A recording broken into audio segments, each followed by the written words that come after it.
কত বড়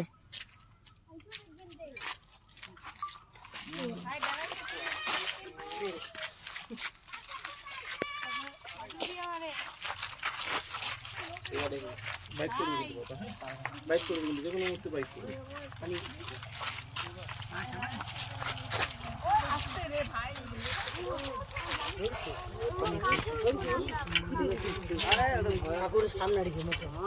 রাস্তা থাকবে, রাস্তা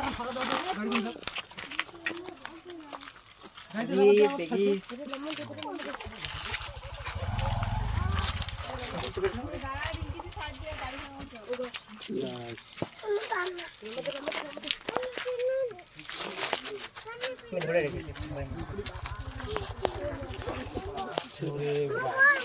এখন বলো। যে সাপটিকে দেখতে পাচ্ছেন আপনারা, এটি একটি নির্বিষ দাঁড়ার সাপ। এই সাপ গ্রাম অঞ্চলে প্রায় প্রত্যেকটি বাড়িতেই রয়েছে। আমাদের বন্ধুর সাপ। কিছুক্ষণ আগে লীলাহাটি নরেশের মোড়ে রতন রায়ের বাড়ি থেকে এই সাপটিকে উদ্ধার করা হয়েছে। তাদের ঠাকুর ঘরে ঢুকেছিল। এই সাপের প্রধান খাবার হচ্ছে ইঁদুর, যে কারণে এর নাম র্যাট স্নেক। সম্পূর্ণ নির্বিষ একটি সাপ, যার কাছ থেকে ভয়ের বিন্দুমাত্র কোনো কারণ নেই। অনেকেই বলে থাকে এই সাপের লেজে নাকি বিষ থাকে। একদম সম্পূর্ণ ভুল একটি ধারণা। এই দেখুন এই লেজ দিয়ে আমি হাতে দিচ্ছি।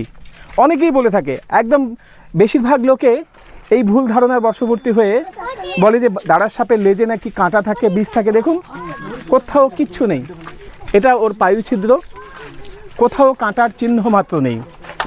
সম্পূর্ণ নির্বিষ আমাদের পরিচিত একটি সাপ, যাকে বলা হয় র্যাট স্নেক। ইঁদুরের বংশবৃদ্ধি নিয়ন্ত্রণে এই সাপের কোনো জুড়ি নেই। কৃষকের বন্ধু বলা হয় এই সাপকে। কোথাও যদি দেখেন একে একদম বিরক্ত করবেন না। ওই ইঁদুর খাবে, আমাদের উপকার করবে এবং চলে যাবে। সকলকে অনেক ধন্যবাদ।